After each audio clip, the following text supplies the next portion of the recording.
Последние 2 десятилетия Россия активно вкладывается в зарубежные проекты.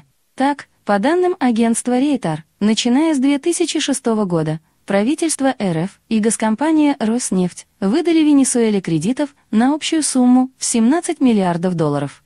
Недавно Иран получил от Москвы на реализацию внутренних инфраструктурных проектов кредит в размере $7 миллиардов. В Турции полностью за счет Росатома строится АЭС «Акую», которая обойдется нам в $22 миллиарда. Также Россия выделила Каиру $25 миллиардов на строительство первой в Египте атомной электростанции. Немалые деньги, особенно в пересчете на рубли, в общей сложности более 5,3 триллиона в российской валюте. Насколько оправдана подобная инвестиционная политика в наших сегодняшних реалиях? Эта тема крайне неоднозначная, поэтому на истину в последней инстанции претендовать мы не будем, но свою точку зрения все же выскажем. Давайте попробуем разобраться без лишних эмоций. Сомнительные и рискованные инвестиции? Наиболее ярким примером подобных вложений является АЭС «Акую», потому остановимся подробнее на нем. Росатом строит для Турции ее первую атомную электростанцию мощностью в 4800 мегаватт, которая должна будет обеспечить 10% всего совокупного энергопотребления страны. Наша страна является главным инвестором данного проекта, поскольку госкорпорация применила новаторскую бизнес-модель под названием «Строй, владей, эксплуатируй», в английском «BOO» Build, Own, Operate. Это означает, что вопреки сложившейся общемировой практике, Росатом не сдаст построенную АЭС местному заказчику, а останется владельцем 99,2% ее акций и будет должным самостоятельно вернуть вложенные средства, продавая электроэнергию турецким потребителям напрямую. Объем инвестиций составляет $22 миллиарда, причем все расчеты ведутся именно в американской валюте. Отношение к данному проекту разделилось на 2 непримиримых лагеря.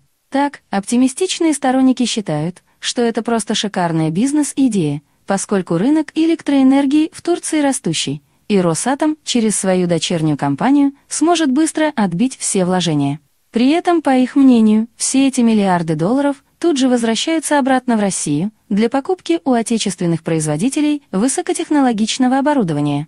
Но есть и иная точка зрения. Реалистично смотрящие на мир пессимисты и пессимистично настроенные реалисты указывают на узкие места данного проекта.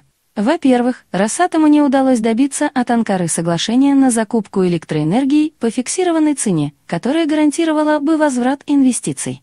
Напротив, Турция настояла, что с первых 2 введенных в строй энергоблоков по фиксированному тарифу в 12,35 цента США за киловатт-час будет продаваться 70% от электричества и по 30% с 2 других, а по рыночной стоимости пойдут остатки. Это условие будет действовать первые 15 лет работы АЭС «Акую». То есть, с выходом ее на окупаемость придется прилично подождать, и после того, как это все-таки произойдет, Анкара будет получать с российской электростанции 20% чистой прибыли. Во-вторых, Турция является откровенно недружественным России государством, которое наступает нам на пятки везде, где можно и нельзя: в Сирии, Ливии, Нагорном Карабахе, Украине, теперь вот в Средней Азии. Что помешает Анкаре по политическим мотивам произвести национализацию АЭС, принадлежащей инвесторам из враждебной России? Да ничего. Атомная станция сменит собственника, ядерное топливо будет поставляться из США. Благо, компания Вестингаузен уже научилась делать сборки, подходящие под реакторы российского дизайна, а отработанное пойдет на захоронение на Украину, в районе ЧАЭС. Вероятность того, что вся эта крайне сомнительная затея с АЭС «Акую» закончится примерно так, весьма высока.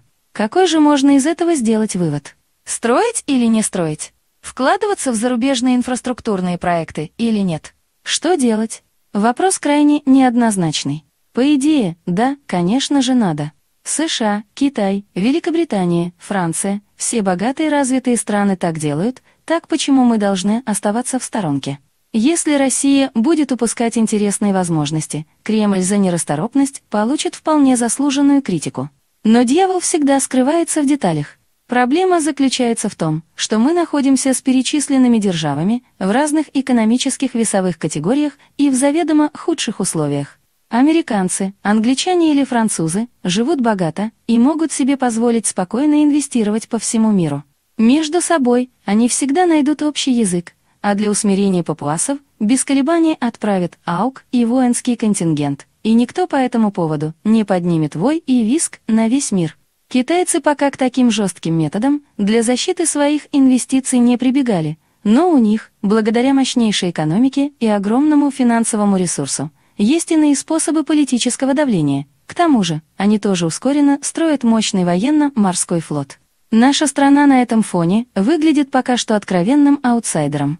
Ни опыта колониальных войн, ни соответствующего военного ресурса для проекции силы за рубежом для этого у нас нет. Что мы сделаем, если Турция национализирует АЭС Акую? Отправим десант к Стамбулу? Или же с досадой посетуем на очередной нож в спину? Что, если в Египте вернутся к власти протурецкие братья-мусульмане, организация запрещена в РФ, и Росатом с его 25 миллиардов долларов, вложенными в египетскую АЭС, пошлют куда подальше? Вспомним, сколько российских инвестиций уже сгорело после того, как войска НАТО вторглись в Ливию. Точно так же они сгорят в Венесуэле, если когда США дожмут режим президента Мадуро в Каракасе. Столь же рискованными являются вложения в инфраструктуру Ирана, где в последнее время очень неспокойно из-за непростой социально-экономической ситуации. Иначе говоря, все подобные зарубежные проекты должны быть подкреплены военно-политической и экономической мощью государства, способного отстаивать их любыми способами. Насколько Россия к этому сейчас готова, вопрос дискуссионный. Но давайте задумаемся, а что можно сделать, чтобы исправить сложившуюся ситуацию?